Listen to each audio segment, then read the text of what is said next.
হৃদিতা gate পেরিয়ে বাইরে বের হলো। বাতাসে শুকনো পাতার সাঁই সাঁই শব্দ। মাথার ভেতর যেন ঢেউ খেলে যাচ্ছে একের পর এক ভাবনার। তার বুক ভরা অভিমান আহাদের ওপর, নিজের ওপর, এই পরিস্থিতির ওপর।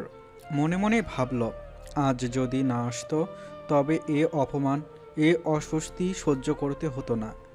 তার আঙ্গুলগুলো শক্ত করে ব্যাগের হাতলে চেপে ধরল। দাঁত কিরমির করে রাখছে রাগে, চোখে মুখে অগ্নিশিখা খেলে যাচ্ছে, কিন্তু ভেতরে জমে যাচ্ছে অদ্ভুত শূন্যতা। সে দ্রুত পা চালাতে শুরু করলো। রাস্তার লাইটগুলো কেমন যেন নিস্তেজ লাগছিল। হঠাৎ নজরে পড়ল গেটের ডান পাশের দেয়ালে হেলান দিয়ে দাঁড়িয়ে আছে তামিম। দুই হাত পকেটে, কেমন একটা শান্ত ভঙ্গিতে তাকিয়ে আছে সামনে। হৃদি এক মুহূর্ত থমকে গেল, অবাক হয়ে বলল, তামিম, তুমি যাওনি এখনো? তামিম সোজা হয়ে দাঁড়ালো, মুখে হালকা হাসি ফুটিয়ে এগিয়ে এসে বলল, ভাবলাম এত রাতে একা একা তুমি কিভাবে যাবে, তাই অপেক্ষা করছিলাম। প্রয়োজন ছিল না, আমি একাই যেতে পারতাম। আমি তো এখন আর ছোট না। তামিম একটা দীর্ঘশ্বাস ফেলে বলল, তা ঠিক, তুমি ছোট নও, তবে অপেক্ষা যখন করেছি তখন অন্তত পৌঁছেই দিয়ে আসি। আমারও তো একটা দায়িত্ব আছে।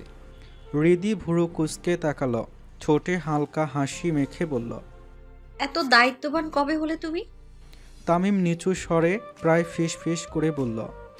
যেদিন থেকে তোমাকে দেখেছি। হৃদি কপাল কুঁচকে বলল, কি বলে? বুঝতে পারলাম না। কিছু না, চলো এগিয়ে দিই। ঠিক আছে, চলো। দুজন পাশাপাশি হাঁটতে লাগলো। তামিম কথোপকথনের ভেতরেও হৃদির প্রতিটি অঙ্গভঙ্গি গভীর মনোযোগ দিয়ে লক্ষ্য করছিল।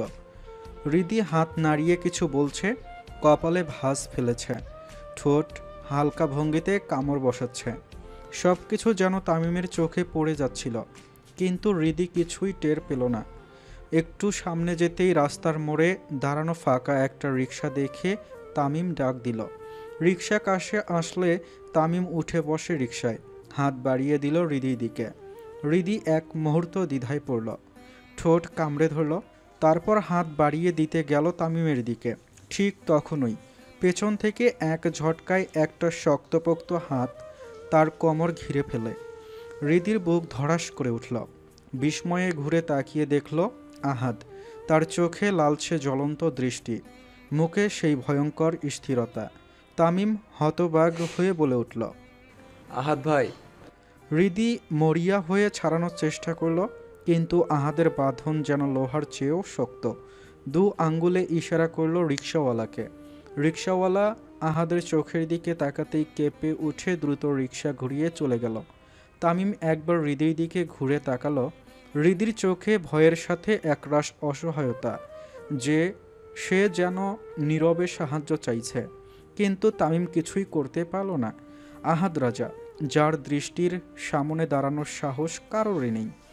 মুহূর্তের ভেতরই তামিম আর রিক্সা হলদে লাইটের আলোয় রাস্তায় মিলিয়ে গেল।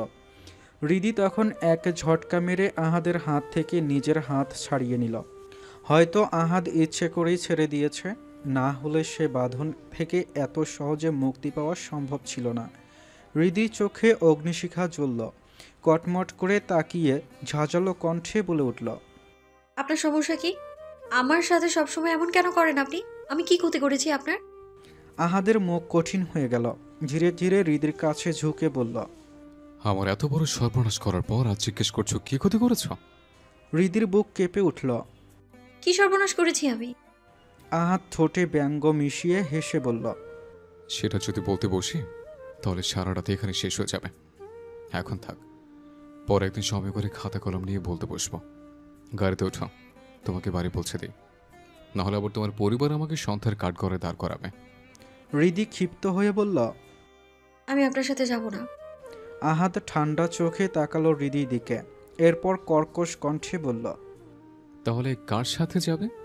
ওই কোষ্ঠকাঠিন্য ভোগা তামিমের সাথে? হৃদির চোখ বড় হয়ে গেল আহাদের এমন উদ্ভট কথায়, তবুও ঠোঁট চেপে অনড়ভাবে বলল, হ্যাঁ, ওর সাথেই যাব।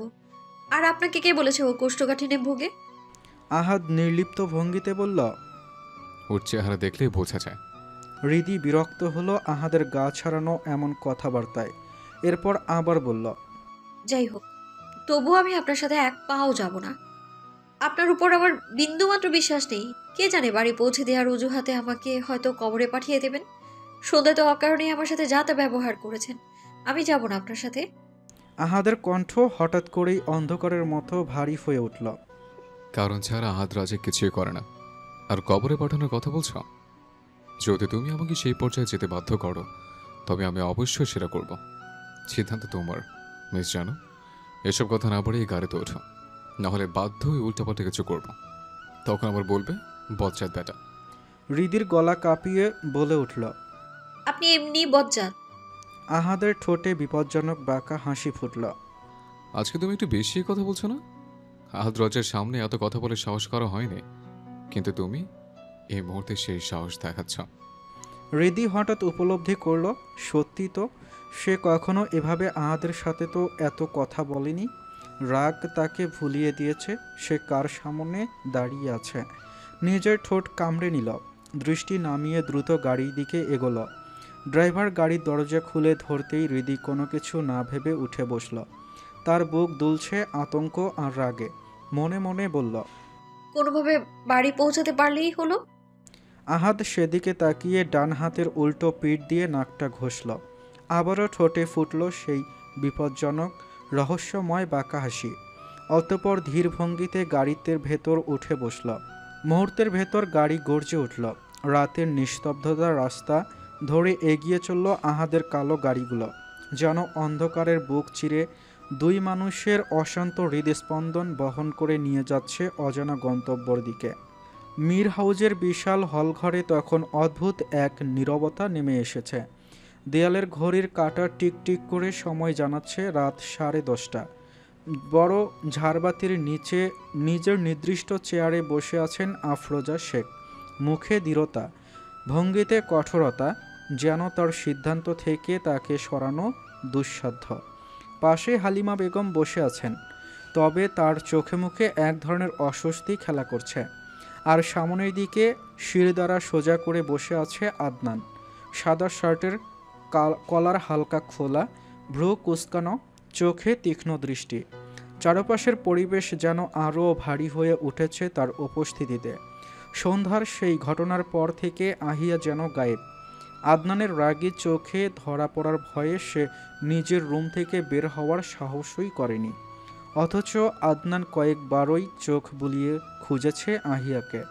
তার ভেতরে দাউ দাউ করে জ্বলছে আগুন, কারণ আজ আহিয়া যা করেছে সেটা কোনো মতেই ক্ষমার যোগ্য নয়। আদনানের ধ্যান ভঙ্গ করে ঠিক তখনই আফরোজা শেখ মুখ খুললেন। তার কণ্ঠ শান্ত, কিন্তু তার ভেতরে লুকোনো আছে এক রাশ দৃঢ়তা। আমি তোমাকে কেন ডেকেছি এতক্ষণে বুঝতে পেরেছো হয়তো। আদনান চোখে বিরক্তি নিয়ে সোজা উত্তর দিল, না, বুঝতে পারিনি। এই গাছড়া ভঙ্গি আফরোজা শেখকে খানিকটা বিরক্ত করল। ভ্রু টেনে তুললেন সামান্য, তারপরও নির্লিপ্ত গলায় বললেন, তোমার জন্য একটা মেয়ে দেখেছি। মেয়েটা খুবই ভালো, ভদ্র, সুশীল। হালিমা মেয়েটাকে ভালো করে চেনে। তাছাড়া আমিও যতবার দেখেছি মনে হয়েছে মেয়েটা তোমার সঙ্গে দারুণ মানাবে। আদনান একটু নড়েচড়ে বসল, মুখে কঠিন ছায়া ফুটে উঠল। ধীরে ধীরে চোখ ঘুরিয়ে ফেলল হালিমা বেগমের দিকে, দৃষ্টিতে যেন হিমশীতল তীক্ষ্ণতা। হালিমা বেগম সাহস সঞ্চয় করে বললেন, আদনান তো চিনেই হৃদিতাকে। আদনানের চোখ মুহূর্তেই বিস্ময়ে বড় হয়ে উঠল। হৃদিতা? হালিমা হালকা হেসে ব্যাখ্যা দিলেন, আরে মনে নেই ওই দিন সন্ধ্যায় তোমার সঙ্গে ধাক্কা লেগে পড়ে গিয়েছিল যে মেয়েটা, সেই হৃদিতা, আহিয়ার বান্ধবী। আদনানের ভেতর হঠাৎ কেমন অস্থিরতা তৈরি হলো। বুকের ভেতর ক্রোধ ধকধক করে জেগে উঠল। অথচ বাইরে থেকে সে কিছুই প্রকাশ করল না, বরং ঠোঁট শক্ত করে বসে রইল। আফরোজা শেখ এবার খানিকটা স্বস্তির নিঃশ্বাস ফেললেন। কণ্ঠে যেন বিজয়ের সুর ভেসে উঠল, তাহলে তো কথাই নেই। তুমি মেয়েটাকে দেখেছো, আলাদা করে আবার দেখার দরকার হবে না। আমি কালই ওর বাবা মায়ের সঙ্গে কথা বলবো। হালিমা, নাম্বারটা নিয়েছো তো? আমাকে দাও। হালিমা বেগম মাথা নেড়ে কিছু বলতে যাচ্ছিলেন, এমন সময় হঠাৎ ওই আদনান সোফা থেকে ঝড়ের বেগে উঠে দাঁড়ালো। মেঝেতে তার জুতোর শব্দ হলো, গলা কাঠ হয়ে গিয়েছে, কণ্ঠে অগ্নি জ্বলে উঠেছে। আমার এতে সম্মতি নেই। আফরোজা শেখও কম নন, সেও কঠিন দৃষ্টিতে তাকালেন। গলা ঠান্ডা কিন্তু কষাঘাতের মতো শোনাল, আমি তোমার মতামত জানতে চাইনি আদনান, আমি আমার সিদ্ধান্ত জানিয়েছি। আদনানের দু চোখ জ্বলে উঠল, হাত দুটো মুষ্টিবদ্ধ হয়ে উঠল, দাঁতে দাঁত চেপে ধীরে ধীরে বলল, আমি আমার সিদ্ধান্ত জানিয়ে দিয়েছি ছোট আম্মা, বাকিটা আপনি বুঝে নেন। এ কথা বলেই হল ঘর থেকে চলে গেল সে। তার পদক্ষেপ ভারী, গটগট শব্দে হলঘরের নীরবতা কেঁপে উঠল। ওপরের সিঁড়ি বেয়ে মিলিয়ে গেল তার অবয়ব। ঘরে তখন নিস্তব্ধতা ফিরে এলো। হালিমা বেগম দীর্ঘশ্বাস ফেলে উদ্বিগ্ন স্বরে বললেন, আপা, আদনান তো রাজি হলো না, মনে হয় রিদিতাকে পছন্দ হয়নি ওর। আফরোজা শেখ ঠোঁটে হালকা হাসি টেনে আনলেন, চোখে সেই পুরনো দৃঢ়তা। সব ঠিক হয়ে যাবে হালিমা, এখন রাজি না হোক, 2 দিন পর দেখবে নিজেই এসে হ্যাঁ বলবে। তুমি দুশ্চিন্তা করো না, আমাকে রিদিতার বাবার নাম্বারটা দাও। হালিমা বেগম কিছুটা দ্বিধায় ভুগলেও অবশেষে ফোন নম্বর এগিয়ে দিলেন। অতঃপর তিনিও ধীরে ধীরে হলঘর ছেড়ে বেরিয়ে গেলেন। এবার আফরোজা শেখ ফোন হাতে নিয়ে চুপচাপ বসে রইলেন। তার চোখে জলজল করছে এক রাশ পরিকল্পনা আর দৃঢ় সংকল্প। এই বিয়ে যে তিনি করিয়েই ছাড়বেন, তা স্পষ্ট বোঝা যাচ্ছে তার চোখের ভাষায়। সেদিনের পর থেকে হৃদিতা যেন নিজের ভেতরে গুটিয়ে গেছে। টানা 2 দিন বাসার ভেতর বন্দি ছিল সে, ভার্সিটিতেও যায়নি। আনিকা আর আহিয়াও হৃদির সাথে একাত্ম হয়ে ভার্সিটিতে যায়নি, যেন হৃদিকে রেখে ভার্সিটি যাওয়া তাদের অপরাধ হবে। তবে আজকের দিনটা ছিল ভিন্ন। আজকে ক্যাম্পাসে সাংস্কৃতিক অনুষ্ঠানের আয়োজন আছে। হৃদি প্রথমে অংশ নিতে রাজি হয়নি, তার মন তখনও ভারী। সে তো এক ধরনের জমজমাট অনুষ্ঠানের মানুষই নয়। কিন্তু আনিকা আর আহিয়ার লাগাতার জোড়াজুড়িতে শেষ পর্যন্ত রাজি হয়ে গেল। ভোরের ঘুম ভাঙল আনিকার ফোনে। চোখ মেলেই বিরক্ত ভঙ্গিতে ফোন ধরল হৃদি। ওদিকে আনিকা আর আহিয়ার উচ্ছ্বাস ভরা একটাই জেদ, আজকে শাড়ি পরতেই হবে। সবাই শাড়ি পরবে তো তারও শাড়ি পরতে হবে। হৃদির মুখ গম্ভীর হয়ে গেল, কারণ সে তো শাড়ি পরতে পারে না। সেদিন আহিয়া আর আনিকা মিলে বহু কষ্টে পরিয়েছিল, তার ওপর আবার শাড়ি পরে হাঁটতেও সমস্যা হয় হৃদির। কিন্তু কে শোনে কার কথা?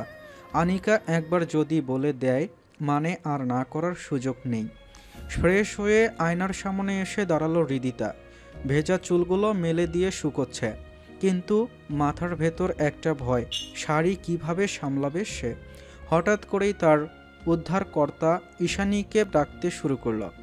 এরপর বোনের পিছু কতক্ষণ ঘুরঘুর করলো, যেন তাকে শাড়ি পরিয়ে দেয়। হাতের কাজ শেষ করে ঈশানী ব্যস্ত হাতে আলমারি থেকে বের করে আনলো একখানা লাল জামদানি শাড়ি। সূর্যের রোশনি শাড়ির ওপর পড়তেই শাড়ির ঝকঝকে লাল রঙে যেন সারা ঘর আলোকিত হয়ে উঠল। সেই শাড়িটা হৃদির হাতে ধরিয়ে দিয়ে বলল, এই নে ধর, ব্লাউজ পেটিকোট পরে শাড়ি প্যাঁচা, আমি আসতেছি। হৃদি শাড়ি নিয়ে লাফাতে লাফাতে নিজের রুমে চলে গেল, কিন্তু কিছুই বুঝল না কিভাবে, কোথা থেকে কি করতে হবে। শেষে একরাশ ধৈর্য হারিয়ে একেবারে নিজের শরীরের চারপাশে শাড়িটা ঘুরে ঘুরে জড়ালো। এখন আর হাত পা নড়াতেও পারছে না, যেন শাড়ি তাকে বেঁধে ফেলেছে। হাঁসফাঁস করতে করতে বিরক্ত কণ্ঠে চেঁচিয়ে উঠল, বুবু, আমি নিঃশ্বাস নিতে পারছি না। ঈশানী ছুটে এলো, দেখল শাড়িটাকে হৃদি সত্যিই যেন দড়ির মতো শরীরে পেঁচিয়ে ফেলেছে। সেই দৃশ্য দেখে ঈশানী হো হো করে হেসে উঠল। তার হাসির শব্দে হৃদি আরও গাল ফুলিয়ে বসে রইল বিছানায়। তুই কি করলি এটা? আমি তোকে শাড়ি প্যাঁচাতে বলেছি, মানে এভাবে কাপড়ের রোল করতে বলিনি। হৃদি হতভম্ব হয়ে বলল, তাহলে কিভাবে পরবো? ওঠ, দাঁড়া, আমি ঠিক করে দিচ্ছি। বহু কষ্টে উঠে দাঁড়ালো হৃদি। ঈশানী এবার ধীরে ধীরে শাড়িটা ঠিক করতে পরাতে শুরু করলো। আঁচল একদিকে নিয়ে কুচিগুলো হাতে তুলে নিল, কিন্তু সমস্যা শুরু হলো তখনই। যতবার ঈশানী কুচি গুজোতে যাচ্ছে ততবারই হৃদির শরীরে হালকা শিহরিত অনুভূতি হচ্ছে। সে হেসে কুকড়ে যাচ্ছে। আরে সুরসুরি লাগছে, ছাড়ো, আবার সুরসুরি লাগে। হৃদির এমন কাণ্ডে ঈশানীর মুখে হাসি ফুটে উঠল, তবু ঠোঁটে চেপে রাখলো হাসি। কয়েকবার চেষ্টা করেও যখন ব্যর্থ হলো, বিরক্ত হয়েই বলল, নিজেরটা নিজে করে নে ধর। এমন নড়াচড়া করলে শাড়ি পরানো চাই। এ বলে কুচিগুলো রিদির হাতে ধরিয়ে দিল। রিদি এবার ঠোঁট কামড়ে ধৈর্য ধরল। ধীরে ধীরে আলতো করে কুচিগুলো ঠিক করে গুজল কোমরে। তারপর আয়নার সামনে দাঁড়িয়ে নিজের প্রতিবিম্ব দেখল। এক পলকের জন্য থমকে গেল সে। লাল শাড়িতে যেন আলোয় ছটা ছড়িয়ে পড়েছে তার গায়ে। শাড়ির সাথে মিশে গেছে তার উজ্জ্বল গায়ের রং। ভেসে উঠেছে অদ্ভুত এক পরিণত সৌন্দর্য। তবে মাথায় আঁচল না থাকায় হালকা অস্বস্তি হলো। সে দ্রুত একটা হিজাব তুলে নিয়ে মাথায় জড়িয়ে নিল। হিজাবের সাথে শাড়ির লাল রং অদ্ভুতভাবে মানিয়ে গেল। হৃদি আরেকবার আয়নায় তাকালো। তার চোখে যেন অচেনা এক ঝিলিক, কিছুটা লজ্জা, কিছুটা অস্বস্তি, তবুও ভেতরে ভেতরে এক অদ্ভুত আত্মবিশ্বাস। আজকের দিনটা হয়তো অন্যরকম কিছু লিখে রাখবে তার জীবনে। এদিকে মীর হাউজে সকালের পরিবেশটা তখনও শান্ত, তবে ভেতরে ভেতরে এক অদ্ভুত টানটান উত্তেজনা ছড়িয়ে আছে। আহিয়া ও আয়নার সামনে দাঁড়িয়ে আছে। সে নিজেকে ঠিকঠাক সাজাতে ব্যস্ত। সে আজকের জন্য বিশেষভাবে শ্যাওলা রঙের একটা শাড়ি বেছে নিয়েছে। শ্যাওলা রঙের শাড়িতে তাকে অসম্ভব মোহনীয় লাগছে। তার লম্বা চুল পিঠ বেয়ে নেমে এসেছে খোলা ঝর্ণার মতো। ছোট ছোট ধাপে শাড়ি সামলে নেমে আসছে সিঁড়ি বেয়ে। মুখে চাপা হাসি। শাড়ি একটু ঠিক করে নিতেই হঠাৎ গলায় উচ্চস্বরে ডাকে ওঠে সে, চাচি আম্মা, চাচি আম্মা, একবার এদিকে আসো না। আমার পিছনের পিনটা একটু লাগিয়ে দাও তো। পাশের ঘর থেকে হালিমা বেগম সাড়া দেন। আসছি, দাঁড়া। ডাইনিং টেবিলে তখন বসেছিল আদনান। হাতে পানির গ্লাস নিয়ে অন্যমনস্কভাবে বসেছিল। কিন্তু আহিয়াকে সিঁড়ি বেয়ে নামতে দেখে যেন হঠাৎ থমকে গেল। বিস্ময়ে তার চোখের দৃষ্টি স্থির হয়ে গেল আহিয়ার দিকে।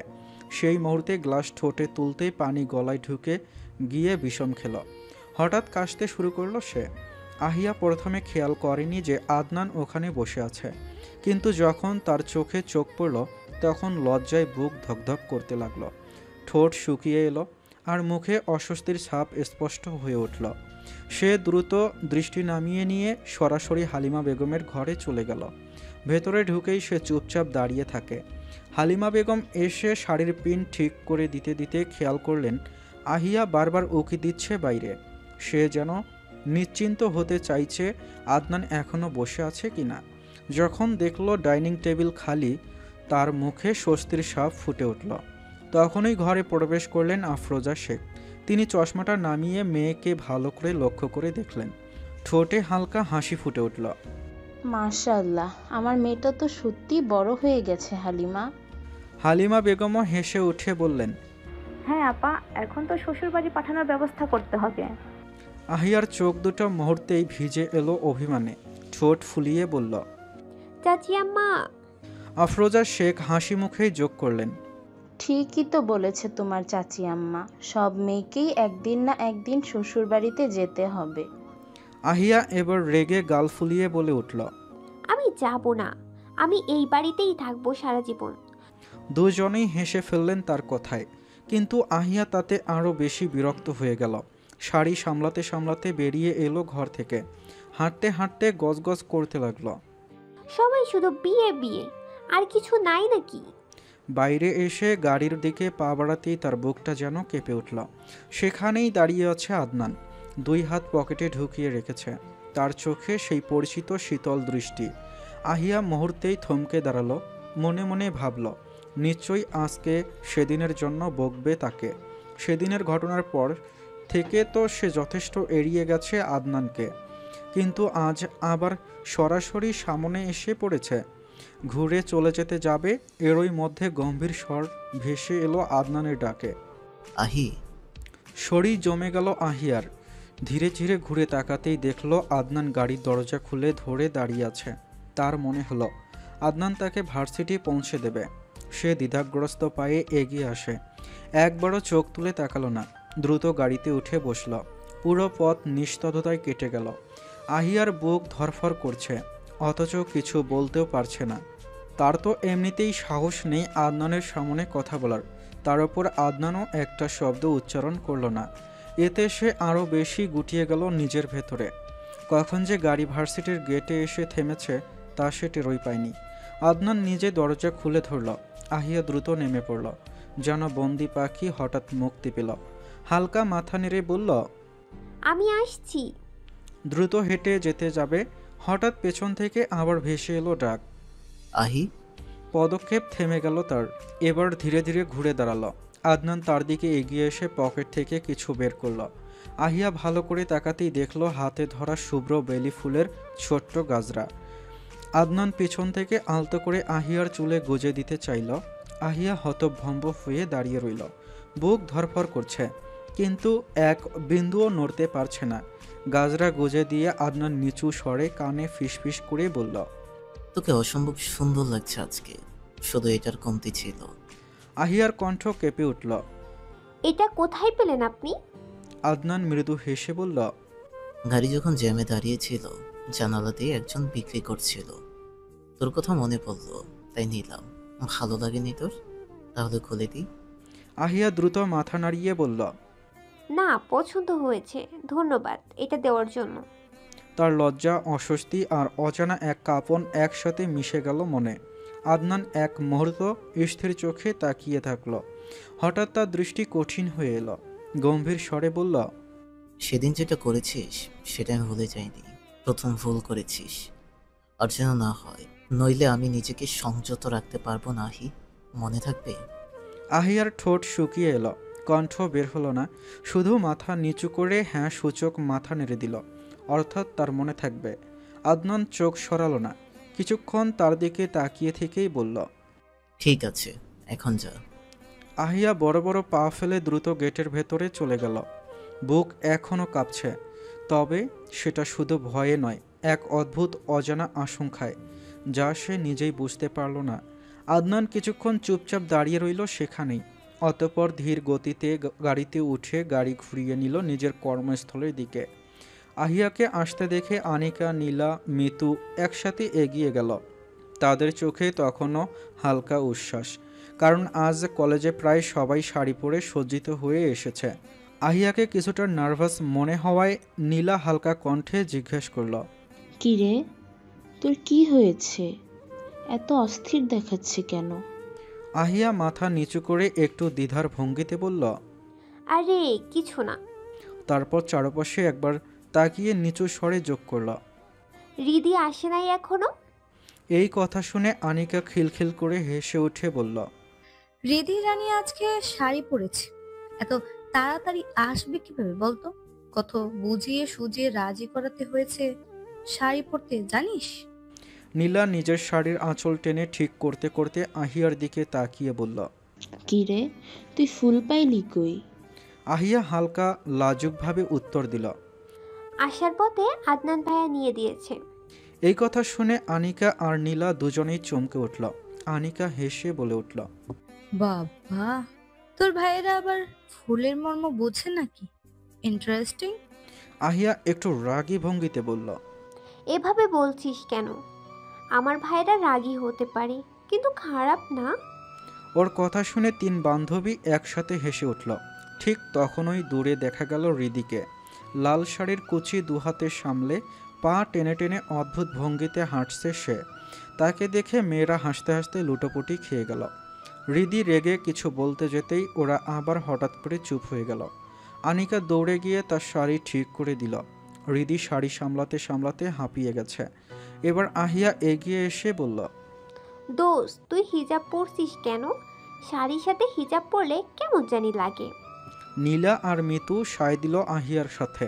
হৃদি গাল ফুলিয়ে উত্তর দিল, আর আমার হিজাব না পরলে কেমন যেন লাগে, অস্বস্তি হয় কেমন।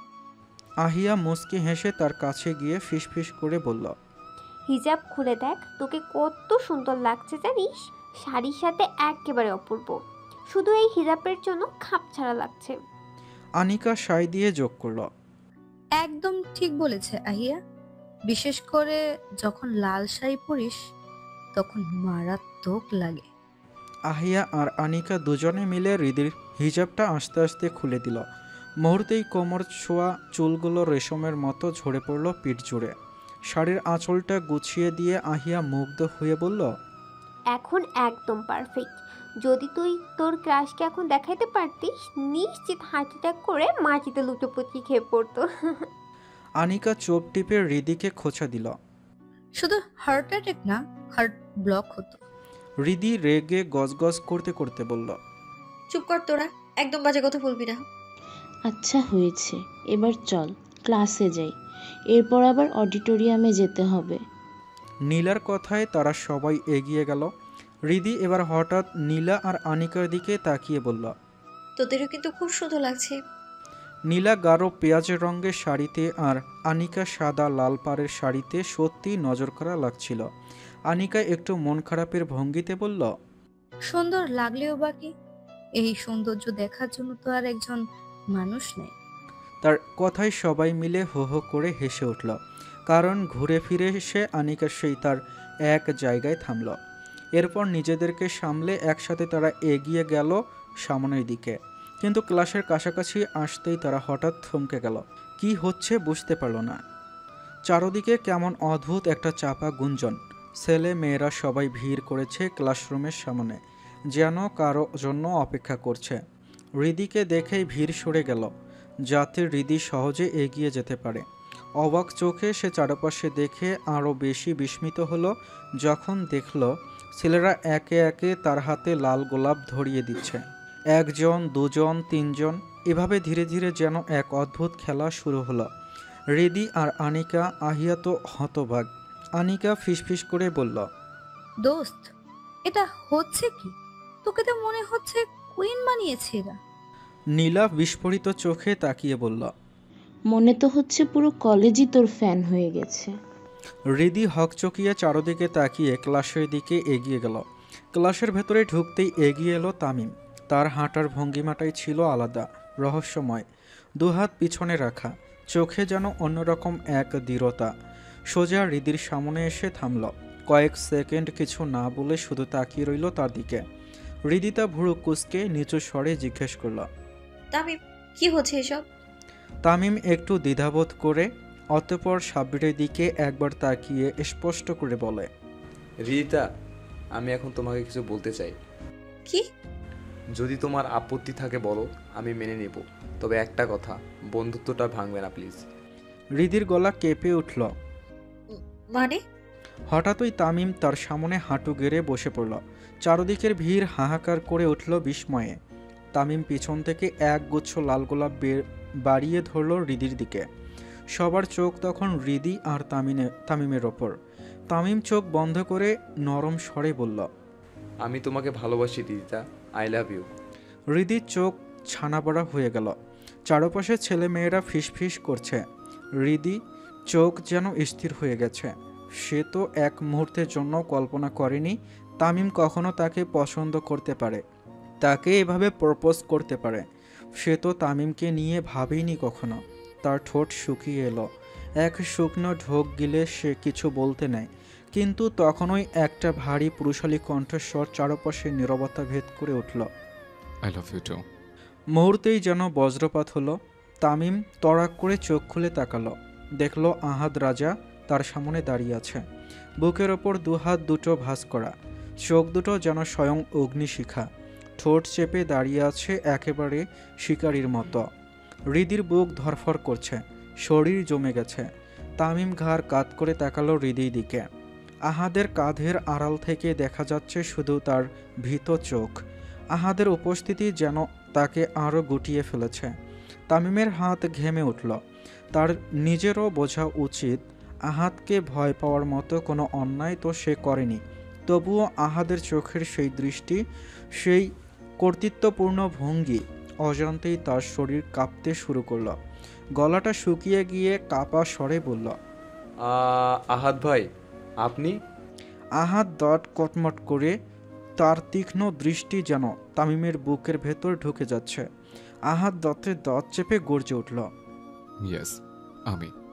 চারপাশে এক নিস্তব্ধতা। সবাই নিঃশ্বাস বন্ধ করে তাকিয়ে আছে এই দৃশ্যর দিকে। চারপাশের বাতাস যেন ভারী হয়ে উঠল। যেহেতু ভার্সিটিতে অনেক বড় আকারে সাংস্কৃতিক অনুষ্ঠানের আয়োজন করা হয়েছে, তাই শহরের সকল প্রভাবশালী নেতা মন্ত্রীদেরও আমন্ত্রণ করা হয়েছে। তেমনি আমন্ত্রিত ছিল আমজাদ মীর, আশফাক মীর ও আহাদ তার সাথেই এসেছে। প্রশাসন তাদের সম্মানিত করার জন্য স্টেজে তুলে এনেছিল।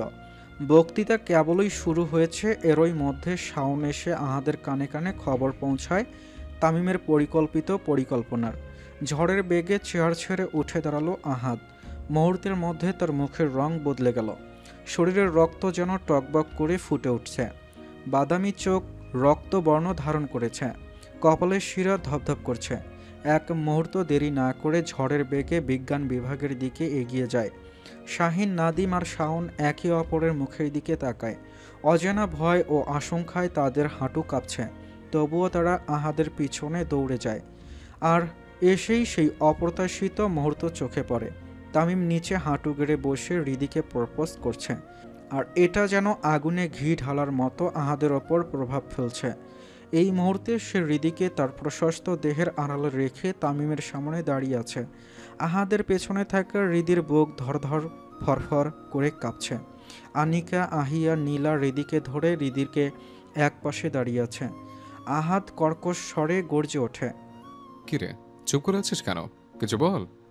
তামিম হকচকিয়ে ধরফর করে উঠে দাঁড়ালো। চারদিকে একবার তাকিয়ে শুকনো একটা ঢোক গিলে আবারও মাথা নিচু করে রাখল। আহাদ এক কদম এগিয়ে গেল তার দিকে। তার শক্ত করা মুষ্টিবদ্ধ হাত খুলে গেল নিজ গতিতে। হঠাৎ তার মুখের ভঙ্গি এক অন্যরকম হয়ে গেল। মুখে অদ্ভুত হাসি ফুটিয়ে তামিমের কাঁধে এক হাত রাখল। এতে তামিম একটু কেঁপে উঠল। আহাদ তামিমের হাতে থাকা ফুলের দিকে তাকিয়ে নাটুকে ভঙ্গিতে বলল, প্রপোজ করলে ফুলও দিতে হয়, তুই দিলে না কেন? আমি তো আই লাভ ইউ টুও বললাম। তুই খাবার মতো দাঁড়িয়ে আছিস নাকি? মতি গতি বদলে গেছে তোর? দেখ, এটা ঠিক না। আমি কিন্তু কষ্ট পেয়েছি।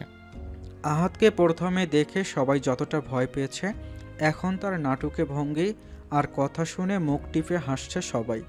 শুধু শাহিন, নাদিম আর শাওন চুপ করে দাঁড়িয়ে আছে, কারণ তারা জানে আহাদের এই শান্ত স্বভাবের আড়ালে লুকিয়ে আছে ভয়ঙ্কর ঝড়। আহাদ তামিমের হাত থেকে ফুলগুলো নিজের হাতে নিয়ে ঘুরিয়ে ঘুরিয়ে দেখতে লাগলো। এরপর নাকের কাছে নিয়ে ঘ্রাণ শুকে মুখ বাঁকিয়ে বলল, নাইস। এক মুহূর্ত নীরবতার পর আবার বলল, but I have one question.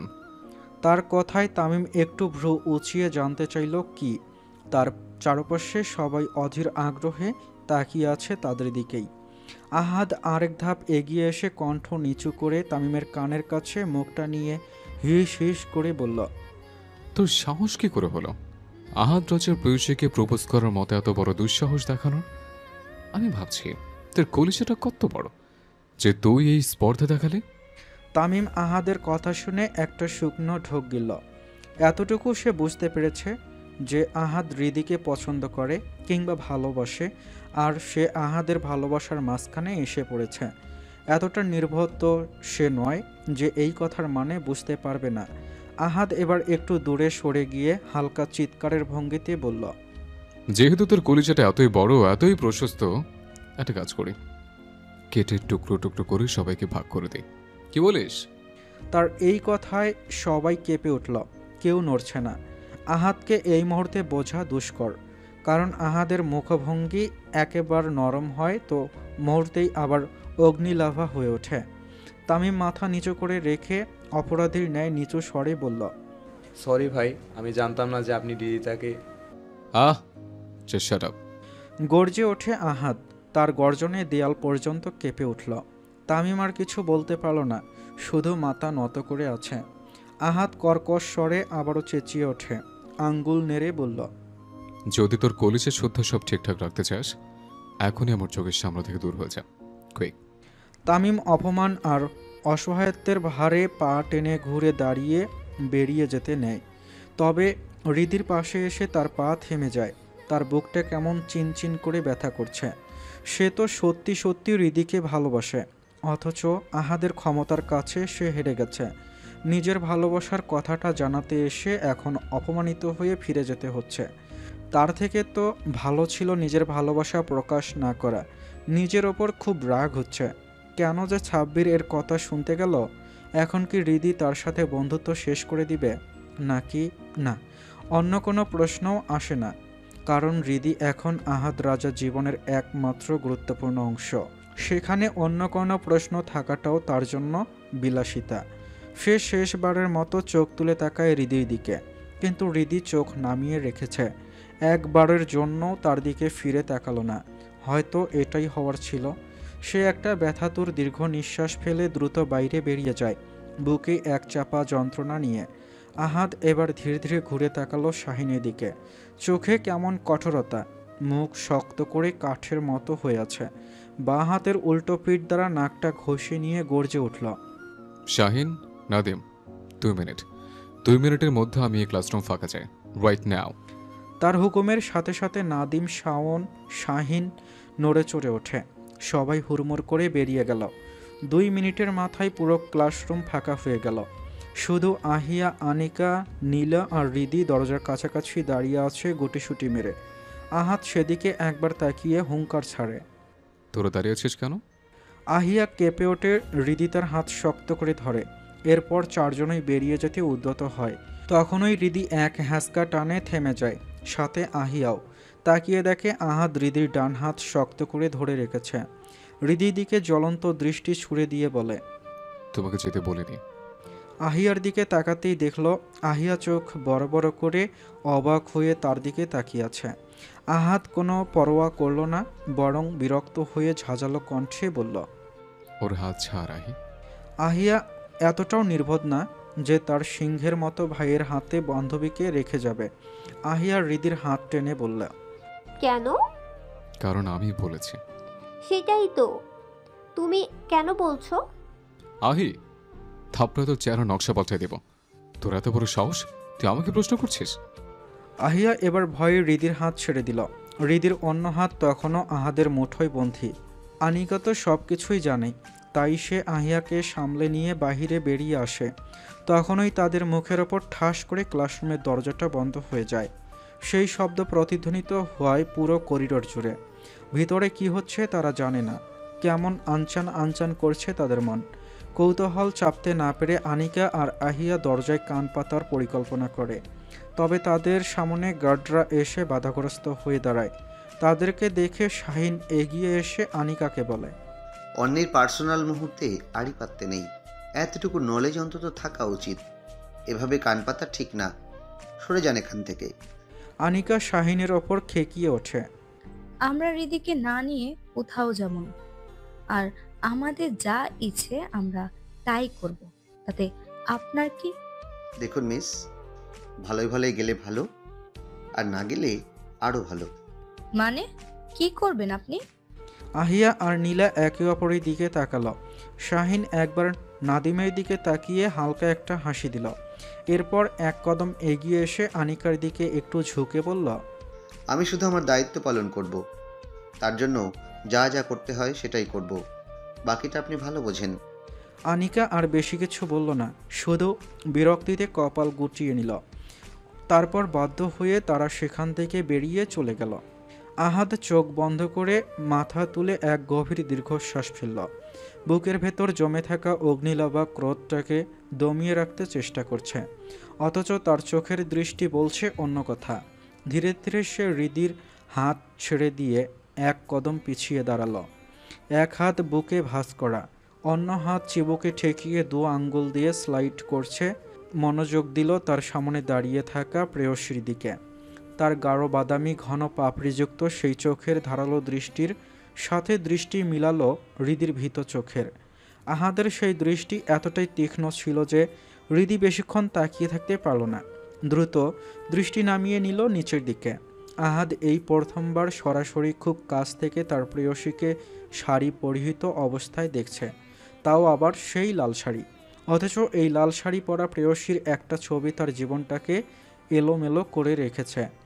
আর আজ সেই একই দৃশ্য চোখের সামনে জীবন্ত হয়ে দাঁড়িয়ে আছে। সে বুঝে গেল তার এলোমেলো জীবনটা আজ আবার ধ্বংসস্তূপে পরিণত হবে। নিজেকে কি করে সামলাতে হবে বুঝতে পারল না। পা থেকে মাথা পর্যন্ত গভীর দৃষ্টিতে পরখ করতে লাগলো হৃদিকে।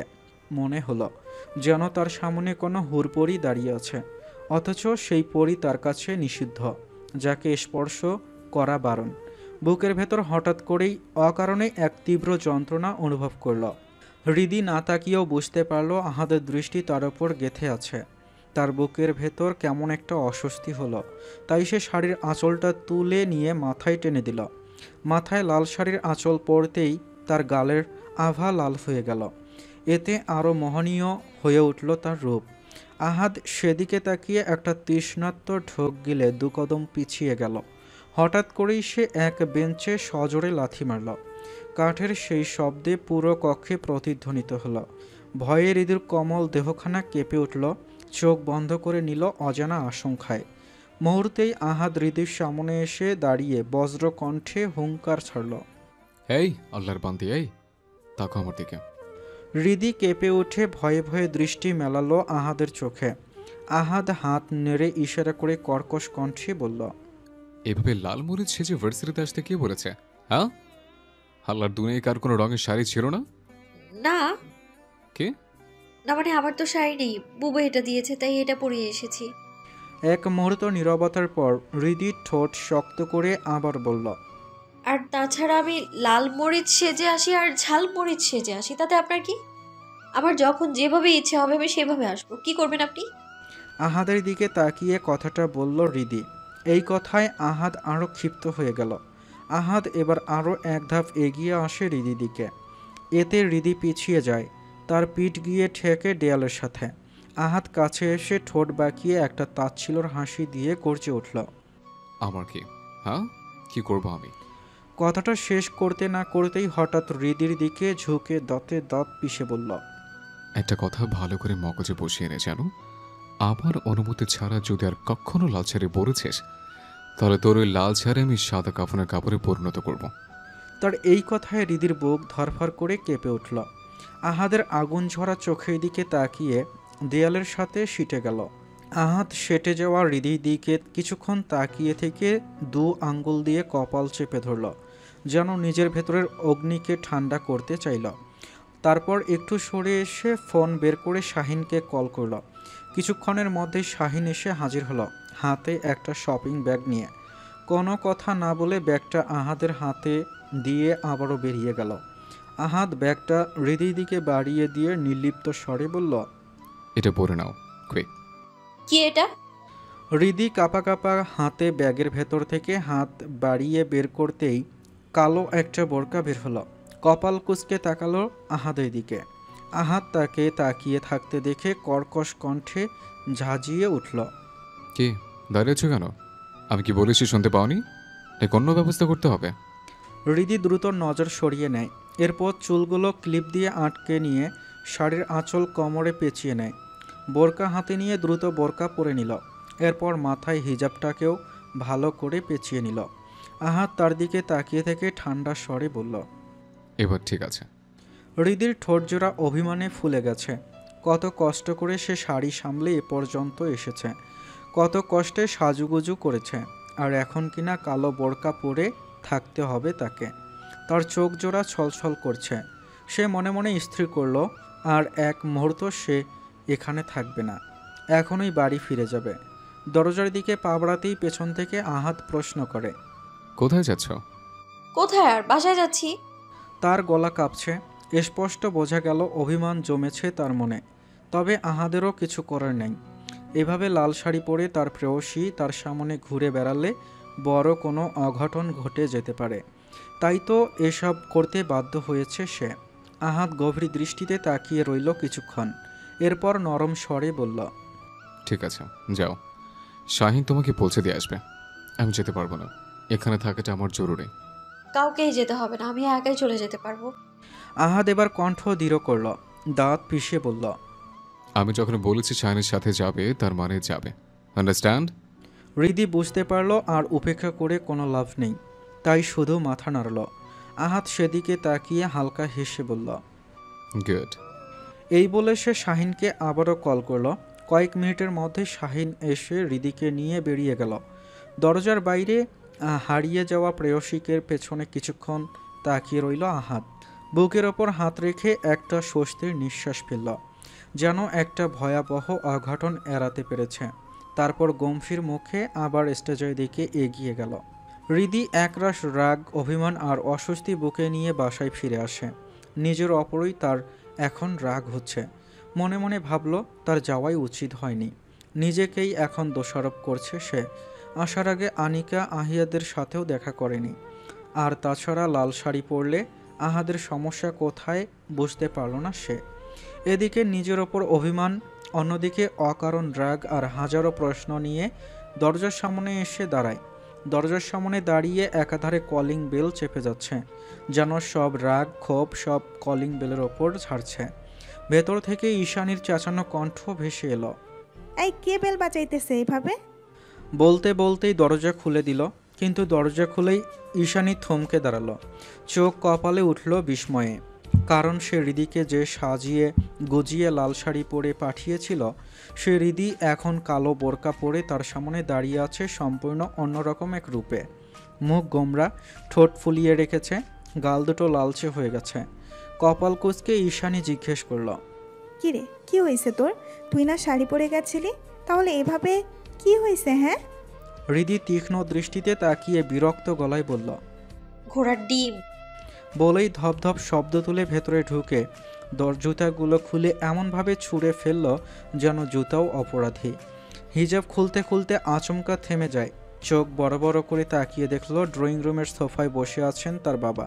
চিরচেনা সেই মুখ, ঠোঁটে পরিচিত উষ্ণ হাসি। হৃদির বুক কেঁপে উঠল, অস্ফুট স্বরে বের হয়ে এলো, আব্বু। তার বাবা হালকা হেসে মৃদু স্বরে বলল, আসসালামু আলাইকুম আম্মাজান, কি হয়েছে আপনার? এত রাগ কিসের ওপর? ওয়ালাইকুম আসসালাম, তুমি কখন আসলা? তারেক রহমান হালকা হাসলেন। হৃদি তার চোখের কোণ ছলছল করছে, আবেগে গলা ভারী হয়ে গেছে। বাবাকে এতদিন পর হঠাৎ সামনে দেখে ভেতরের সব বাঁধ ভেঙে গেল। চোখের পানি টপ টপ করে গড়িয়ে পড়ল গাল বেয়ে। তারেক রহমান উঠে এসে মেয়েকে বুকের মধ্যে টেনে নিলেন। কপালে আলতো চুমু খেয়ে নরম গলায় বললেন, আহা, কান্না করছো কেন মা? হৃদি ফুপিয়ে কেঁদে উঠল, কিন্তু কান্নার কারণটা আজকের ঘটনা নাকি তার বাবা নিজেও বুঝতে পারল না। তার গলা বাষ্পে ভরে গেছে, ঠিকমতো কথা বের হচ্ছে না। অবশেষে কাঁপা কণ্ঠে বলে উঠল, এতদিন পরে মনে পড়লো তোমার আমাদের কথা? আমাকে নিতেও আসলে না, দেখতে আসলে না, এখন হঠাৎ কি করে মনে আসলো? হ্যাঁ। তারেক রায়হান মেয়ের মাথায় হাত বুলিয়ে দিলেন, চোখে একরাশ মায়া। ঈশানী সোফায় বসে সেদিকে তাকিয়ে তাচ্ছিল্য মেশানো গলায় বলে উঠল, তোর এসব ভণ্ডামির কথাবার্তা বাদ দে। আব্বু তো সেদিনও বলেছিল তোকে নিতে আসবে, তুই নিজেই না বললি। এখন যাবি না, সামনে ইনকোর্স আছে, এখন আবার উল্টাপাল্টা বলতেছিস কেন? হৃদি রাগে চোখ বড় বড় করে তাকালো বোনের দিকে, কিন্তু কিছু বলল না। তারেক রায়ান মৃদু হাসলেন, যেন দুই মেয়ের টানাপোড়েনে ক্লান্ত হয়ে পড়েছেন। দৃঢ় স্বরে বললেন, আচ্ছা ঠিক আছে, আমি তো এসেছি তোমাদের নিতে, এখন এসব নিয়ে ঝগড়াঝাটি করার দরকার নেই। তিনি এবার হৃদির দিকে তাকালেন, ভ্রু কুঁচকে জিজ্ঞেস করলেন, তোমার বুবু বলেছিল তোমাদের ভার্সিটিতে নাকি কি অনুষ্ঠান আছে, তাহলে এত তাড়াতাড়ি চলে এলে যে? হৃদি চোখ নামিয়ে ঠোঁট কামড়ে বলল, এমনি ভালো লাগছিল না।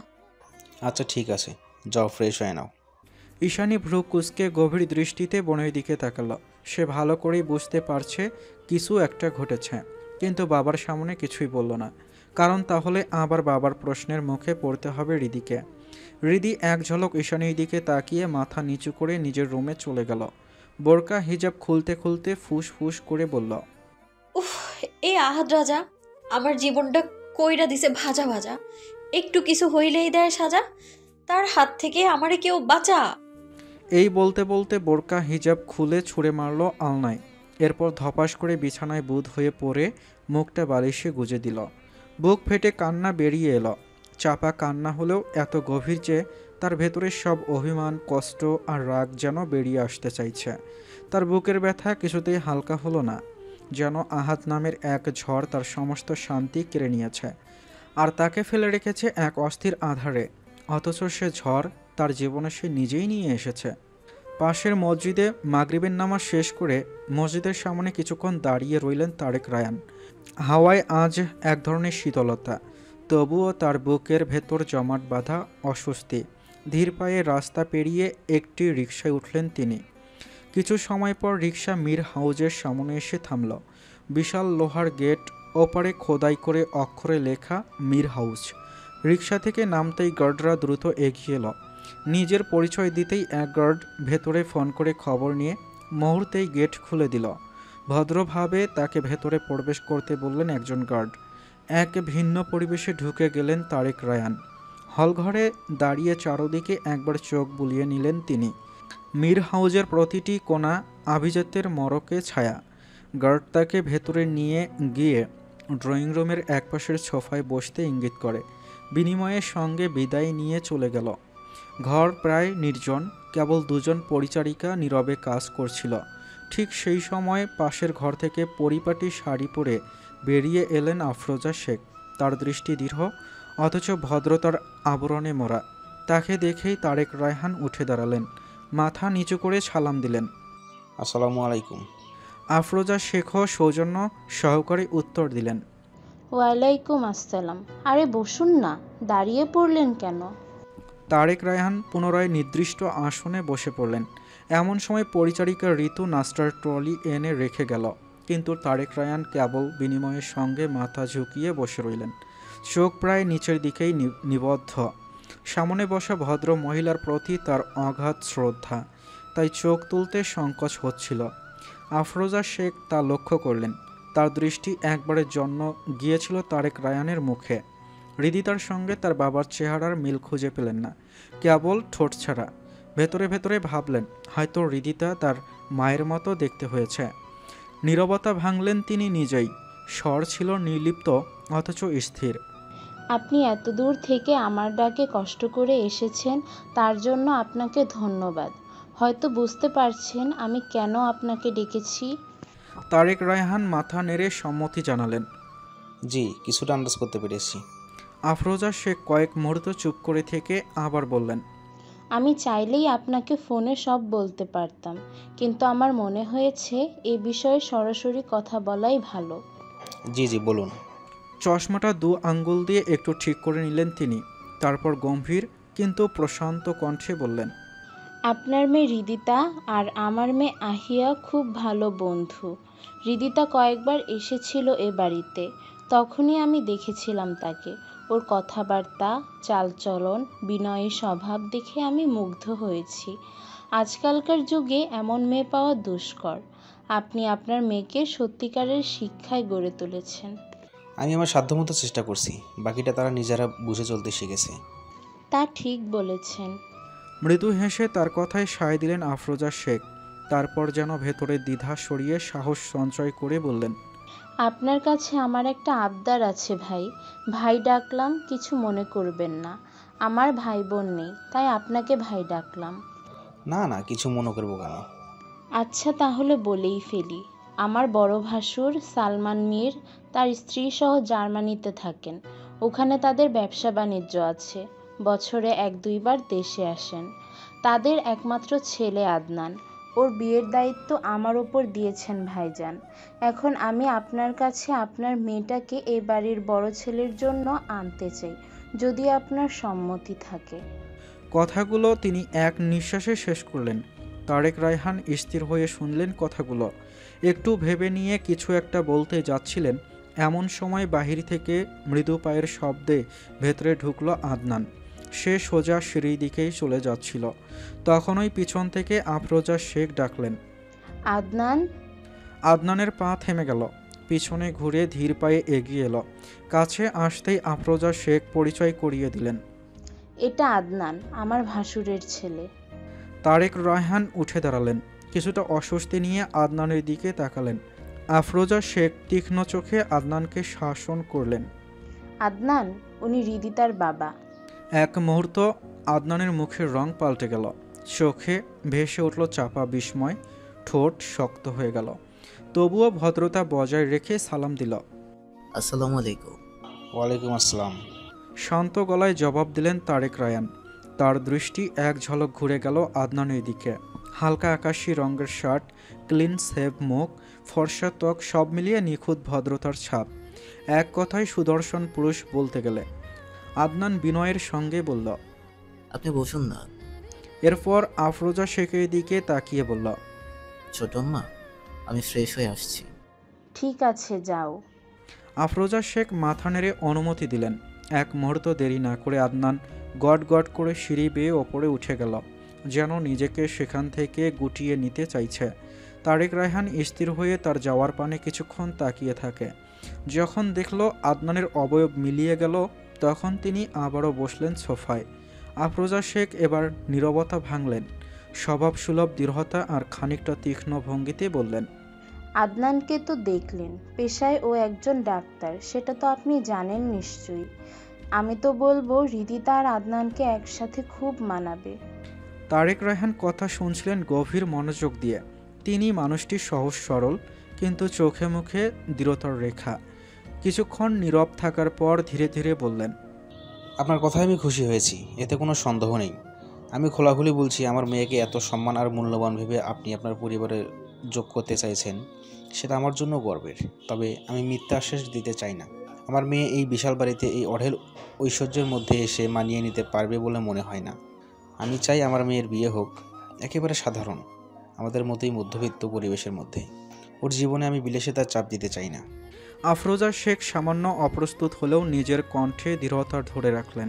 কিছু বলার আগেই তারেক রায়হান আবার যোগ করলেন, তবুও আমি একা সিদ্ধান্ত নেব না, এই বিষয়ে আমার পরিবারের সাথে আলোচনা করে আপনাকে জানাবো। আফরোজা শেখ ঠোঁটে কৃত্রিম হাসি ফুটিয়ে বললেন, জি অবশ্যই, আপনি ভেবে চিন্তে সিদ্ধান্ত নেন, কোনো তাড়া নেই। তবে একটা কথা বলতে চাই, আপনার মেয়ে আর মেয়ের মধ্যে কোনো পার্থক্য নেই। ওরা দুজনই আমার কাছে সমান। আশা করি বুঝতে পারছেন আমি কি বলতে চাইছি। জি বুঝতে পেরেছি, কিন্তু আমিও আমার মতামত জানিয়েছি। আফরোজা শেখ আবারও কিছু বলতে নেয়। ঠিক সেই মুহূর্তে গট গট করে ভেতরে প্রবেশ করলো আহাদ। তার শরীর কালো প্যান্ট শার্টে আবৃত, চুলগুলো এলোমেলো, চোখে মুখে অদ্ভুত ক্লান্তি। ড্রয়িং রুমে ঢুকেই ধপাস করে ক্লান্ত দেহখানা অদ্ভুত ভঙ্গিতে ছুড়ে দিল সোফায়, যেন সারাদিনের ক্লান্তি এক নিমিষে শরীরটাকে ভেঙে ফেলেছে। আফরোজা শেখ সঙ্গে সঙ্গে বিরক্তিতে কপাল গুজে নিলেন। তার ছেলের এই বেহাল লাগামছড়া আচরণ মাঝে মাঝেই তার ধৈর্যের বাঁধ ভাঙতে চায়। আহাত চোখ বন্ধ করেই হাত পা টানল, ঘাড়টা ডানে বামে ঘুরিয়ে একটু আরাম নেওয়ার চেষ্টা করল। তারপর চোখ খুলে তাকালো মায়ের দিকে। নিজের মাকে এভাবে তাকিয়ে থাকতে দেখে প্রশ্ন করে, এভাবে তাকিয়ে আছে কেন? আমি আবার কি করলাম? তার কণ্ঠে একরকম উদাসীনতা, আবার একটু বিদ্রুপও ছিল বটে। আফরোজা শেখ কিছু বলার আগেই আহাদের চোখ পড়ে পাশের সোফায় বসা মধ্যবয়সী লোকটির দিকে। সাদা পাঞ্জাবি পাজামা পরা, গায়ের রং শ্যামলা, গাল ভর্তি আধ ফাঁকা দাড়ি, চোখে এক ধরনের শান্ত অথচ কঠিন দৃষ্টি। আহাদ কিছুক্ষণ তাকিয়ে ভ্রু কুঁচকাল। সে ভেবে নেয় তার মায়ের কোনো ক্লায়েন্ট হবে হয়তো, তাই সাথে সাথে ঠোঁট বাঁকিয়ে মাকে প্রশ্ন করল, মালটাকে দেখে তো মনে হয় না কোনো ক্রাইম করছে। তার কথাটা শুনেই তারেক রায়হান গলা খাকারি দিলেন দুবার। সামান্য অস্বস্তিতে নড়ে চড়ে বসলেন। অন্যদিকে আফরোজা শেখ দাঁতে দাঁত চেপে কাঠের মতো কঠিন কণ্ঠে বললেন, ভদ্রভাবে কথা বলো বেয়াদব ছেলে, উনি আমার কোনো ক্লায়েন্ট নন, আমার মেহমান। আহাদ ভ্রু কুঁচকে জিজ্ঞেস করল, মেহমান? আগে তো দেখি নাই কখনো। কথা শেষ করেই টেবিলে রাখা ঠান্ডা পানির গ্লাসটা টেনে নিয়ে এক চুমুক দিয়ে গলা ভিজাল। আফরোজা শেখ এবার দৃঢ় স্বরে উত্তর দিলেন, উনি হৃদিতার বাবা, তারেক রায়া। হৃদিতার বাবা? কথাটা শোনা মাত্রই আহাদ যেন বজ্রঘাতে বিদ্ধ হলো। এক ঢোকে পানি যেন গলায় আটকে গেল তার। বিষম খেয়ে কাশতে কাশতে এক ঝটকায় উঠে দাঁড়ালো। কিছুটা পানি পরে তার শার্টও ভিজে গেল। তাড়াহুড়ো করে শার্ট ঝাড়তে ঝাড়তে একবার তাকালো তারেক রায়ানের দিকে। কোনো দিক থেকেই তো হৃদির মতো লাগছে না। সে কি করে বুঝবে যে এটা তার হবু শ্বশুর মশাই? তবে কিছুটা ঈশানীর সাথে মিল আছে তা পরে বুঝতে পারল। মুহূর্তেই মাথা ঘুরে গেল, মনে মনে বলল, গেল আরেক ধাপ পিছিয়ে গেল আমার বিয়ের নামক যুদ্ধ। অন্ধের মতো না বুঝে শুনে শ্বশুরমশাইকে দিলাম মালটার বলে, এখন না দাঁড়ালেই হয় আমার বিয়ের রাস্তায় ঢাল হয়। তারেক রায়হান এবার উঠে দাঁড়ালেন বিদায়ের উদ্দেশ্যে। বেরোনোর আগে এক ঝলক তাকালেন আহাদের দিকে। সংবাদে পত্রিকায় আহাদের নামে অনেকবার বিতর্ক, অশান্তি আর লাগামহীনতার গল্প শুনেছেন তিনি, কিন্তু আজ প্রথমবার সরাসরি দেখে উপলব্ধি করলেন গুজবের অনেকটাই সত্যি। আহাদ একবার মায়ের দিকে তাকালো, আবার তারেক রায়হানের দিকে। অপ্রস্তুত গলায় জিজ্ঞেস করল, হৃদির সাথে তো আপনার কোনো চেহারা মিল নেই। হৃদি কি সত্যি আপনার মেয়ে? আফরোজা শেখ ধমক দিয়ে উঠলেন, এসব কি আজে বাজে প্রশ্ন করছো?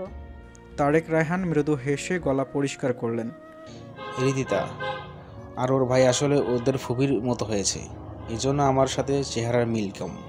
কথা শেষ করে আফরোজা শেখের দিকে তাকিয়ে শান্ত ভঙ্গিতে বললেন, আমি তাহলে উঠি, আপনাদের কষ্ট দিলাম, এই জন্য দুঃখিত। আফরোজা শেখও ভদ্রতার সাথে দাঁড়িয়ে বললেন, না না, কষ্টের কি আছে ভাই, বরং আপনার আশায় আমি কৃতজ্ঞ। আশা করি শেষ পর্যন্ত আমাকে নিরাশ করবেন না।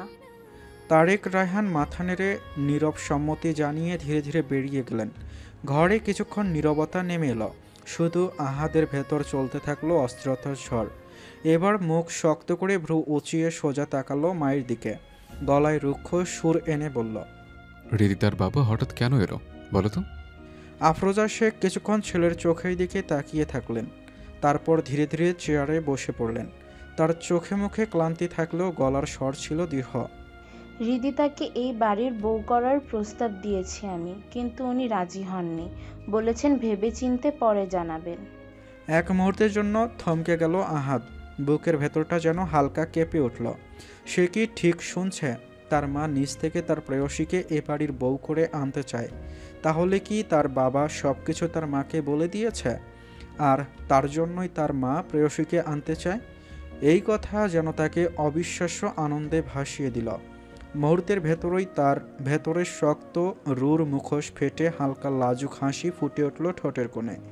তাকে এভাবে অদ্ভুতভাবে হাসতে দেখে আফরোজা শেখ সেদিকে কপাল কুঁচকে তাকালেন।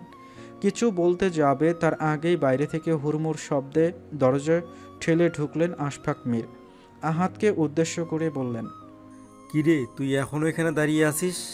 বাইরে শাহিনরা তোর জন্য কখন থেকে অপেক্ষা করছে। তোর গুজগাছ কত দূর? আহাদের ধ্যান ভগ্ন হয় চাচার ডাকে। কাজের কথা মনে হতেই মুখে আবার স্বাভাবিক ভাব ফুটে উঠল। নির্লিপ্ত স্বরে উত্তর দিল, সব রেডি, নাদিমকে বলো ব্যাগগুলো গাড়িতে তুলে দিতে। এবার আফরোজা শেখ আশফাকের দিকে তাকিয়ে চোখ সরু করে প্রশ্ন করলেন, কোথায় যাচ্ছ তোমরা আশফাক? একটা সমাবেশ আছে, আগে চট্টগ্রাম যেতে হবে, এরপর সেখান থেকে সিলেট। কতদিনের জন্য যাচ্ছ? এই 3-4 দিনই তো লাগবে সময়। তোমার ভাইজানও কি যাচ্ছে? আমাকে তো কিছু জানালো না। না ভাবি, ভাইজান যাবে না বললেই তো আমি আর আহাত যাচ্ছি। ভাইজানের এখন এখানে থাকাটা জরুরি। আহাদ তখন শার্টের হাতা গুটাতে গুটাতে গম্ভীর গলায় বলে উঠল, চল চাচ্ছু, আসছি আম্মা। দুজনেই দরজার দিকে এগিয়ে গেল, কিন্তু দরজার মুখে হঠাৎই আহাদের পা থেমে গেল। কিছু একটা ভেবে আবার পিছনে ঘুরে আসে, মায়ের কাছাকাছি গিয়ে নিচু গলায় বলল, রীতির বাবা যদি রাজি না হয় তাহলে দ্রুত রাজি করানোর ব্যবস্থা করো, তা না হলে আবার আমি অ্যাকশন নিব। কথাটা বলেই মায়ের দিকে তাকিয়ে ঠোঁটে একগাল দুষ্টমি মাখা হাসি ফুটিয়ে বেরিয়ে গেল আশফাক মীরের সাথে। আফরোজা শেখ কয়েক সেকেন্ড স্তব্ধ হয়ে ছেলের পেছন ফিরে যাওয়া দেখলেন। বুঝতে পারলেন না আদনানের বিয়ে নিয়ে তার এত তাড়া কিসের। তিনি ভেতরে ভেতরে ভাবলেন, এতটা দায়িত্ববান কবে হলো তার ছেলে, যে ভাইয়ের বিয়ে নিয়ে ভাবছে।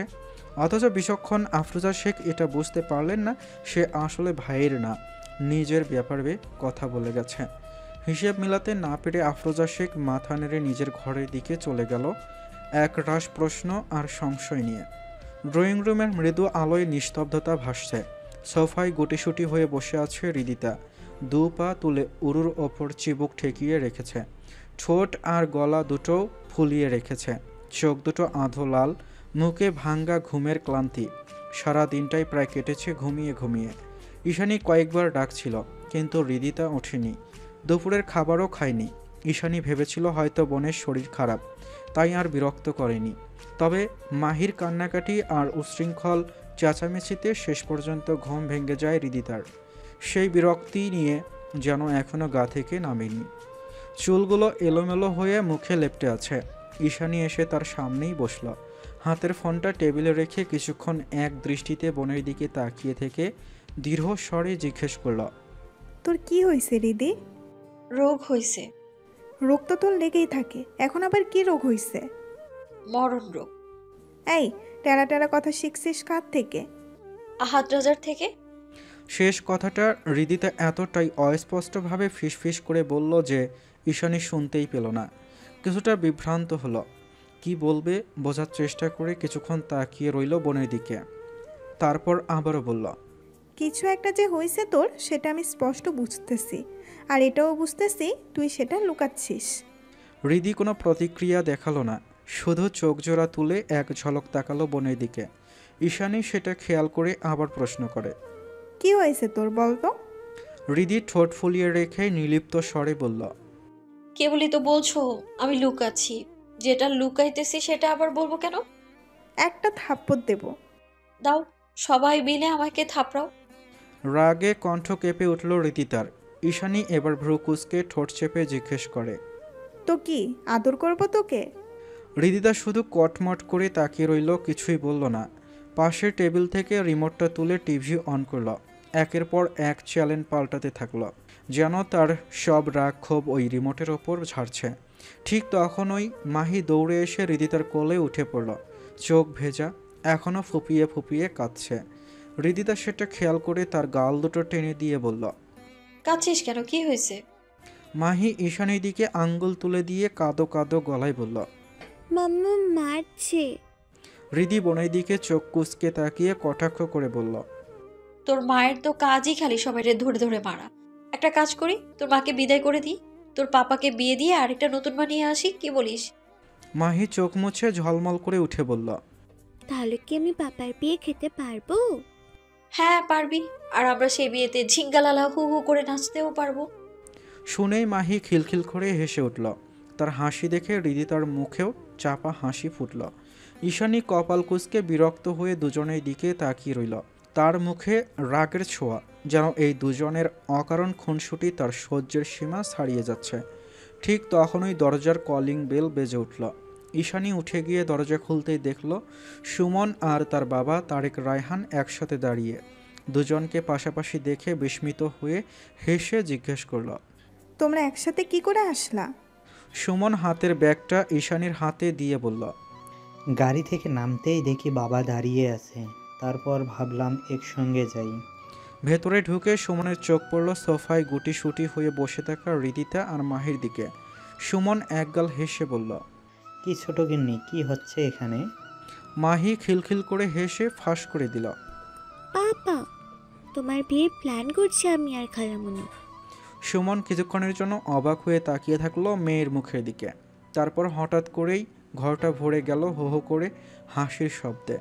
তারেক রায়হান, সুমন, ঈশানী, এমনকি ছোট্ট মাহিও হেসে কুটি কুটি। কেবল হৃদিতা মুখ গম্ভীর করে রইল। তবে তার ঠোঁটের কোণে চাপা একটা টান দেখা গেল, যেন হাসি লুকাতে চেয়েও ব্যর্থ হচ্ছে। আহিয়া নিজের রুমে আধশোয়া হয়ে ফোনে চোখ বুলাচ্ছিল। একটু আগে আনিকার সাথে তার দীর্ঘ কথা হয়েছে, তবে মনটা এখনও ভারী। হৃদিকে কয়েকবার ফোন দিয়েও পেল না, ফোন বন্ধ। এক দীর্ঘ নিঃশ্বাস ফেলে মোবাইলটা বুকের ওপর রেখে সিলিংয়ের দিকে তাকিয়ে রইল। সাদা সিলিংয়ের ফাঁক ফোকরগুলো যেন আজ তাকে অস্থির করে তুলছে। আজকের ঘটনাগুলো মনে ঘুরে ফিরে আসছে আনিকার কাছে। সব শোনার পর থেকে তার মাথায় যেন হাজারো প্রশ্ন। সব কিছু মিলিয়ে বড্ড দ্বিধায় আছে। সে কিছুতেই বুঝতে পারল না তার ভাই আহাদ, যার মেজাজের ঝড় যে কোনো সময়ে উঠে যেতে পারে, তার চোখে মুখে শুধু রাগ আর কঠোরতা, সেই কিনা হৃদির প্রতি আসক্ত, তাও আবার গোপনে। এদিকে হৃদিরও আবার ক্রাশ তার ভাই, আর তার ভাই হৃদির প্রতি আসক্ত হয়েছে, এটাও মানা যায়। কিন্তু হৃদির ক্রাশ তার এই বদমেজাজি ভাইটা কি করে হতে পারে? এটা কেমন অবিশ্বাস্য ব্যাপার। তার ভাইয়ের তো আছেই শুধু লাগামহীন কথাবার্তা, আর তাছাড়া বদমেজাজি, রক্তে রাগ মেশানো, একদম আগুনের মতো মানুষ সে। তাহলে হৃদি তার ভাইয়ের কি এমন দেখল? ভাবতে ভাবতে বুকের ভেতরটা কেমন টন টন করে উঠছিল। বিছানা থেকে একটু উঠে বসে অস্থিরতায়। আর তখনই তার নজরে পড়ে টেবিলে থাকা আদনানের দেয়া সেই বেলি ফুলের গাছড়ার দিকে। সে এক মুহূর্ত তাকিয়ে থেকে উঠে এসে হাত বাড়িয়ে সেটাকে তুলে নিল। বেলি ফুলের তীব্র ঘ্রাণ পুরো রুমে ছড়িয়ে পড়েছে। আহিয়া সেটা তুলে কিছুক্ষণ নাকের কাছে ধরে রাখল। নিজের অজান্তেই তার ঠোঁটের কোণে এক ফোঁটা হাসি জমে উঠল। তার মনে হলো আজকের সবচেয়ে সুন্দর মুহূর্তটা যেন এই ফুলের গন্ধে মিশাচ্ছে। তবে দ্রুত সেই ভাবনা ঝেড়ে ফেলে দিল। সে পাশের ড্রয়ার থেকে একটা বক্স বের করে গাজরাটা বক্সে রেখে দিল। এরপর ওড়না গায়ে জড়িয়ে রুম থেকে বেরিয়ে এলো। সিঁড়ি বেয়ে নিচে নামছিল। কয়েক ধাপ নামতেই দেখল ঋতু চায়ের কাপ নিয়ে ওপরে যাচ্ছে। আহিয়া গলায় কৌতূহল মিশিয়ে জিজ্ঞেস করল, কোথায় যাচ্ছিস? ঋতু সোজা গলায় জবাব দিল, আদনান ভাই চা চাইছে, তার চা নিয়ে যাইতেছি। আহিয়ার বুকের ভেতর হালকা ধাক্কা লাগলো। দাঁত দিয়ে ঠোঁট কামড়ে একটু ভেবে নিয়ে সে কাপটা ঋতুর হাত থেকে নিয়ে বলল, তুই নিচে যা, আদনান ভাইয়ের চা আমি দিয়ে আসছি। ঋতু কিছুটা অবাক হয়ে তাকালেও কিছু বলল না, মাথা নেড়ে নিচে নেমে চলে গেল। আহিয়া ধীরে ধীরে পা ফেলে আদনানের রুমের সামনে এসে দাঁড়ালো। দরজার ফাঁক দিয়ে উকি দিতে গিয়ে থমকে গেল হঠাৎ। আয়নার সামনে দাঁড়িয়ে চুল ব্রাশ করছে আদনান। কালো ট্রাউজার আর গাঢ় মেরুন টি শার্টে অদ্ভুত পরিপাটি লাগছে তাকে। আয়নায় আহিয়াকে দেখেই হাত থেমে যায় মাঝপথে। আয়নাতেই দৃষ্টি রেখে নিচু স্বরে বলল, ভেতরে আয়। আহিয়া ছোট ছোট পা ফেলে ভেতরে ঢুকল।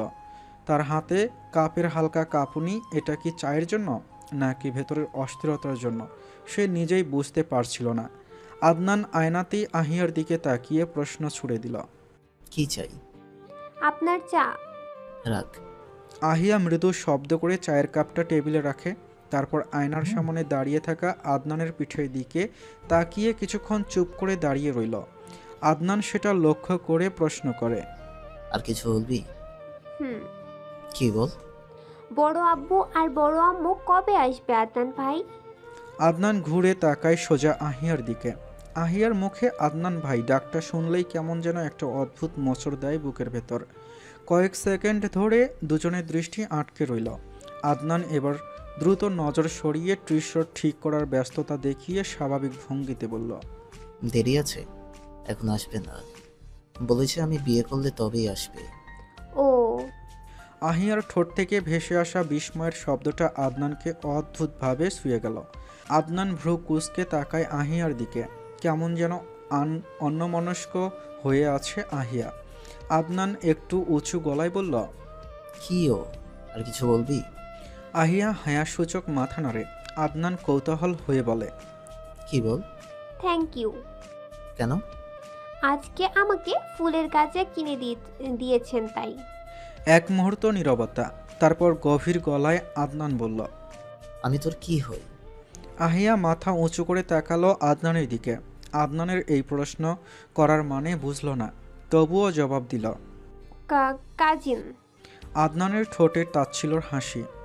হ্যাঁ, কাজিন। কিন্তু আমার মনে হয় আমি তোর কাছে অপরিচিত একজন লোক, রাস্তার মানুষ আমি, যার কাছ থেকে তুই ফুল নিয়েছিস আর বারবার ধন্যবাদ দিচ্ছিস।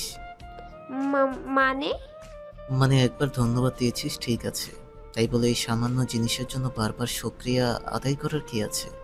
আহিয়া আর কিছু বলল না। দাঁত দিয়ে ঠোঁট কামড়ে মাথা নিচু করে নিল। বুকের ভেতর কেমন যেন হাহাকার জমে উঠল। আদনান শেষবার তার দিকে তাকিয়ে ধীরে বলল, আর কিছু বলার না থাকলে এখন যা। আহিয়া তড়িঘড়ি পায়ে ঘর থেকে বেরিয়ে গেল। দরজার ফাঁক গলে তার ওড়নার প্রান্ত দুলতে তুলতে অদৃশ্য হয়ে গেল। হঠাৎ ঠোঁটের কোণে এক অদ্ভুত হাসি ফুটল আদনানের। টেবিলে রাখা চায়ের কাপটা হাতে তুলে নিয়ে এক চুমুক দিল। যদিও চা এতক্ষণে ঠান্ডা শরবত হয়ে গেছে, তবুও যেন অদ্ভুত তৃপ্তি মিশে আছে এক একটা চুমুকে।